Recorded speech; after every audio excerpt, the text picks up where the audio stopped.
Assalamualaikum warahmatullahi wabarakatuh. Innal hamdalillah nahmaduhu wa nasta'inuhu wa nastaghfiruh wa na'udzu billahi min shururi anfusina wa min sayyiati a'malina may yahdihillahu fala mudilla lahu wa may yudlil fala hadiya lahu. Allahumma shalli wa sallim ala sayyidina Muhammad al-bashiri wan nadhiri alladzi tanfatihu bihi abwabul khairi wa tanghaliqu bihi abwabus syarri wa ala alihi al-athhari wa ashabihi al-akhyari. Allahumma ya Rabbana lakal hamdu kama yanbaghi li jalali wajhikal karimi wa 'azimi sultanik. Subhanaka la nuhsi thana'an 'alaika anta kama athnayta 'ala nafsik. Falakal hamdu wa lakal syukru 'ala dzalik. Amma ba'du. Yang kami hormati dan sama-sama kita muliakan guru kita tercinta Buya Yahya beserta keluarga. Semoga Allah Subhanahu wa taala senantiasa memanjangkan umur beliau dalam ketaatan serta sehat wal afiat, dan juga mudahkan dalam segala urusannya, baik urusan dunianya maupun urusan akhiratnya, terutama dalam urusan dakwahnya. Amin amin ya rabbal alamin. Dan juga yang kami hormati seluruh panitia penyelenggara perlombaan dakwah monolog kreatif milenial, dan juga terlebih yang kami hormati para pemirsa dimanapun Anda berada.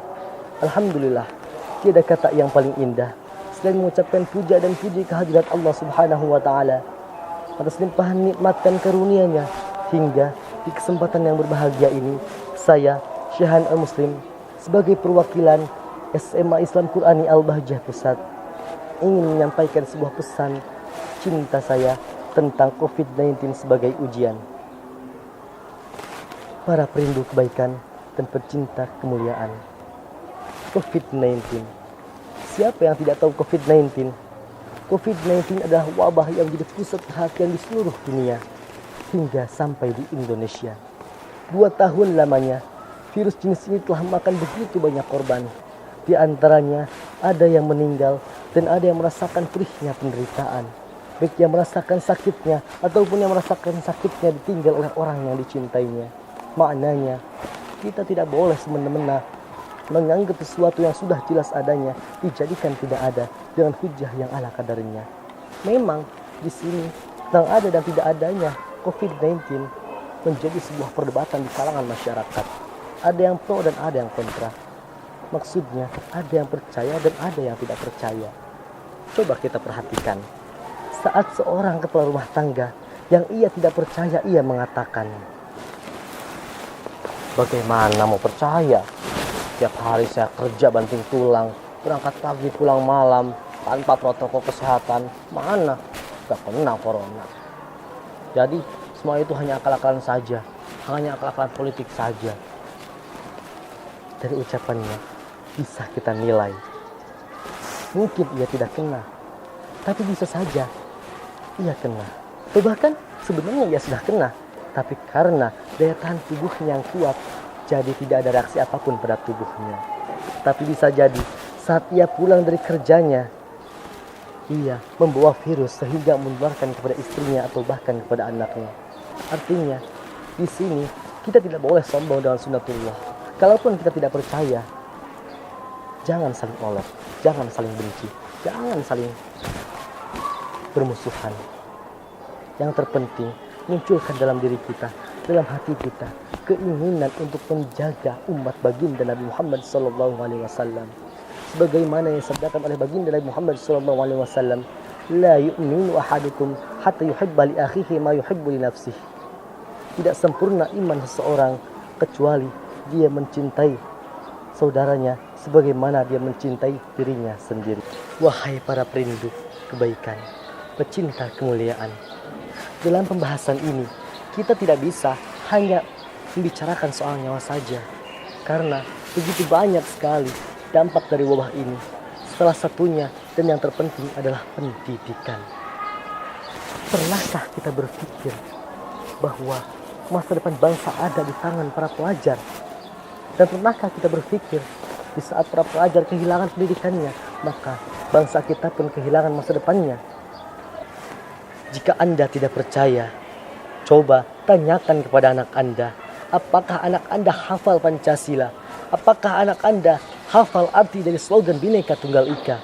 Jangankan itu semua, bisa jadi anak Anda tidak hafal surat Al-Fatihah. Sungguh terlalu jika anak Anda tidak hafal surat Al-Fatihah. Coba kita perhatikan saat seorang ayah bertanya kepada anaknya, "Nak, apakah kamu hafal surat Al-Fatihah?" "Hafal ya." "Nak, apakah kamu hafal Pancasila?" Terus anak menjawab, "Hafal ya."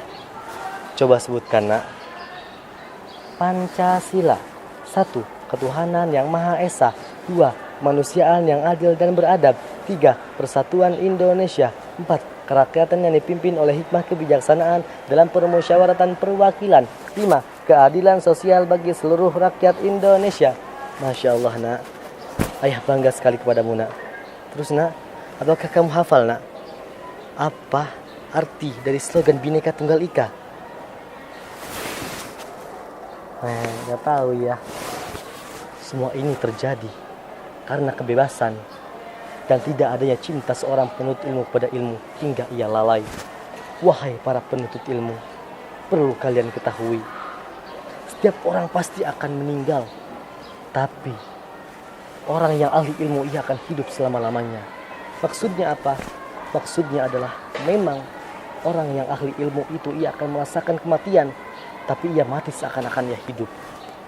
Karena namanya yang selalu disebut oleh para pencinta ilmu. Sebagaimana yang telah disebutkan oleh Imam Ali Karamallahu wajhah dalam syairnya yang berbunyi, "Mal fakhru ilal ahli ilmi innahum al huda liman istahda adillahu wa qaddu kulli imri'in makana yuhsinuhu wal jahiluna li ahli ilmi a'da'u fafuz bi'ilmin ta'ish hayyan bihi abadan an-nasu mauta wa ahlul ilmi ahya'u." Maka berbahagialah kalian dengan ilmu. Wahai para perindu kebaikan, pencinta kemuliaan, semua ini terjadi, semua ini adalah ujian dari Allah Subhanahu wa Ta'ala. Maka yakinlah kita kepada Allah. Allah tidak akan memberikan ujian yang tidak sesuai dengan kemampuan hambanya.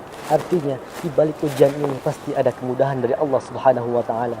Sebab Allah berfirman yang berbunyi, "A'udzubillahi minasyaitonir rajim. Fa inna ma'al usri yusra, inna ma'al usri yusra." Shadaqallahul azim. Maka dari itu, ayo kita sama-sama saling berikhtiar menjalankan segala sesuatu yang telah diperintahkan oleh pemerintah tentang kesehatan. Setelah itu, yakinlah kita kepada Allah bahwa yang dapat menurunkan virus ini adalah Allah, maka yang dapat mengangkatnya pula adalah Allah. Maka dari itu, ayo berhusnudzon kepada Allah. Virus ini akan segera Allah angkat, sebab disebutkan dalam hadis qudsi yang berbunyi, qala Rasulullah sallallahu alaihi wasallam, qala Allah Ta'ala, "Ana 'inda dhanni 'abdi bi falyadhunna bi ma syaa." Hadis sahihul Hakim yang artinya, aku sesuai prasangkaan hambaku kepadaku, maka silakan ia bersangka apa saja yang ia kehendaki tentang aku. Sekian yang dapat saya sampaikan. Saya Syahan Muslim, perwakilan dari SMA Islam Qurani Al-Bahjah. Mohon maaf dan mohon doa selalu. Jazakumullahu ahsanal jaza. Wassalamualaikum warahmatullahi wabarakatuh.